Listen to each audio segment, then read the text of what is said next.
അപ്പസ്തോലന്മാരുടെ പ്രവർത്തനങ്ങൾ അധ്യായം 4. പത്രോസും യോഹന്നാനും സംഘത്തിന്റെ മുമ്പിൽ. അവർ ജനത്തോട് പ്രസംഗിച്ചുകൊണ്ടിരുന്നപ്പോൾ പുരോഹിതന്മാരും ദേവാലയ സേനാധിപനും സദുക്കായരും അവർക്കെതിരെ ചെന്നു. അവർ ജനത്തെ പ്രബോധിപ്പിക്കുകയും മരിച്ചവരുടെ ഉത്ഥാനത്തെക്കുറിച്ച് യേശുവിനെ ആധാരമാക്കി പ്രഘോഷിക്കുകയും ചെയ്തിരുന്നതിനാൽ ഇക്കൂട്ടർ വളരെ അസ്വസ്ഥരായിരുന്നു. അവർ അവരെ പിടികൂടി സന്ധ്യയായതുകൊണ്ട് അടുത്ത ദിവസം വരെ കാരാഗൃഹത്തിൽ സൂക്ഷിച്ചു. അവരുടെ വചനം കേട്ടവരിൽ അനേകർ വിശ്വസിച്ചു. അവരുടെ സംഖ്യ 5000-ഓളമായി.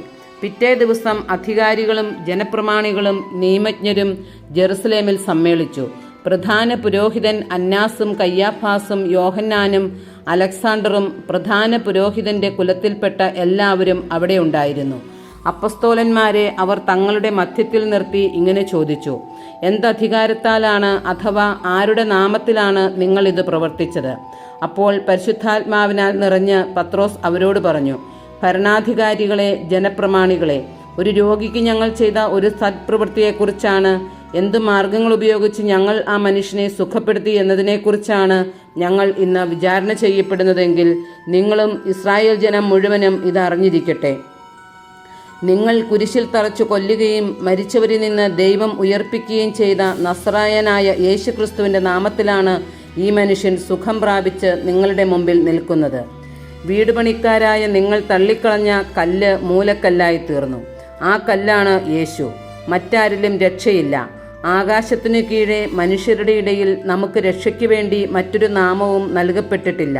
പത്രോസിൻ്റെയും യോഹന്നാൻ്റെയും ധൈര്യം കാണുകയും അവർ വിദ്യാവിഹീനരായ സാധാരണ മനുഷ്യരാണെന്ന് മനസ്സിലാക്കുകയും ചെയ്തപ്പോൾ അവർ അത്ഭുതപ്പെട്ടു. അവർ യേശുവിനോടുകൂടെ ഉണ്ടായിരുന്നവരാണെന്ന് ഗ്രഹിക്കുകയും ചെയ്തു. എന്നാൽ സുഖം പ്രാപിച്ച മനുഷ്യൻ അവരുടെ സമീപത്ത് നിൽക്കുന്നത് കണ്ടതിനാൽ എന്തെങ്കിലും എതിർത്ത് പറയാൻ അവർക്ക് കഴിഞ്ഞില്ല. അതുകൊണ്ട് സംഘത്തിൽ നിന്ന് പുറത്തു പോകാൻ അവരോട് കൽപ്പിച്ചതിന് ശേഷം അവർ പരസ്പരം ആലോചിച്ചു: ഈ മനുഷ്യരോട് നാം എന്താണ് ചെയ്യുക? ഇവർ വഴി ശ്രദ്ധേയമായ ഒരടയാളം സംഭവിച്ചിരിക്കുന്നു എന്നത് ജെറുസലേം നിവാസികൾക്കെല്ലാം വ്യക്തമായി അറിയാം. അത് നിഷേധിക്കാൻ നമുക്ക് സാധ്യമല്ല. എന്നാൽ ഇത് ജനത്തിനിടയിൽ കൂടുതൽ പ്രചരിക്കാതിരിക്കാൻ ഈ നാമത്തിൽ ഇനി ആരോടും സംസാരിക്കരുതെന്ന് നമുക്ക് അവരെ താക്കീതു ചെയ്യാം.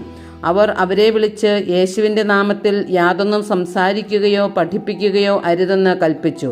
പത്രോസും യോഹന്നാനും അവരോട് മറുപടി പറഞ്ഞു: ദൈവത്തേക്കാൾ ഉപരി നിങ്ങളെ അനുസരിക്കുന്നത് ദൈവസന്നിധിയിൽ ന്യായമാണോ? നിങ്ങൾ തന്നെ വിധിക്കുവിൻ. എന്തെന്നാൽ ഞങ്ങൾ കാണുകയും കേൾക്കുകയും ചെയ്ത കാര്യങ്ങളെക്കുറിച്ച് സംസാരിക്കാതിരിക്കാൻ ഞങ്ങൾക്ക് സാധ്യമല്ല. അവർ അവരെ കൂടുതൽ ഭീഷണിപ്പെടുത്തി വിട്ടയച്ചു. അവരെ ശിക്ഷിക്കാൻ ഒരു മാർഗവും കണ്ടില്ല. കാരണം ജനത്തെ അവർ ഭയപ്പെട്ടു. എന്തെന്നാൽ അവിടെയുണ്ടായ സംഭവത്തെക്കുറിച്ച് എല്ലാവരും ദൈവത്തെ സ്തുതിച്ചുകൊണ്ടിരുന്നു. അത്ഭുതകരമായ രോഗശാന്തി ലഭിച്ച മനുഷ്യന് 40-ലേറെ വയസ്സുണ്ടായിരുന്നു. വിശ്വാസികൾ ധൈര്യത്തിനായി പ്രാർത്ഥിക്കുന്നു. മോചിതരായ അവർ സ്വസമൂഹത്തിലെത്തി പുരോഹിത പ്രമുഖന്മാരും ജനപ്രമാണികളും പറഞ്ഞ കാര്യങ്ങൾ അവരെ അറിയിച്ചു.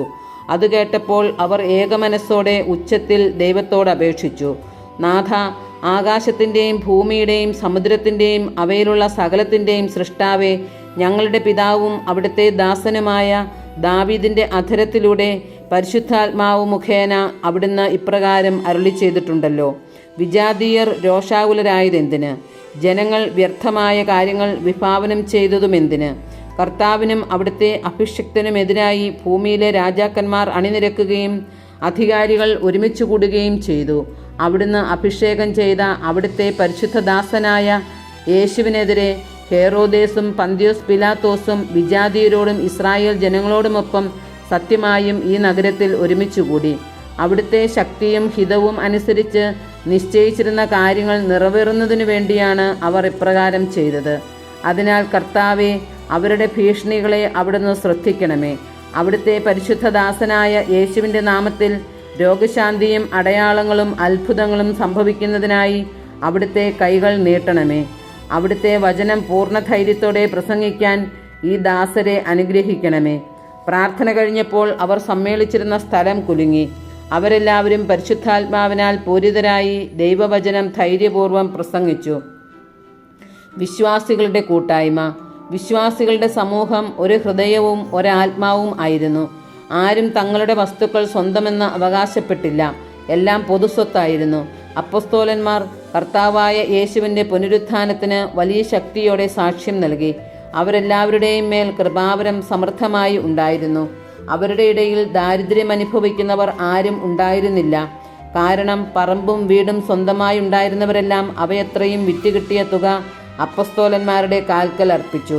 അത് ഓരോരുത്തർക്കും ആവശ്യമനുസരിച്ച് വിതരണം ചെയ്യപ്പെട്ടു.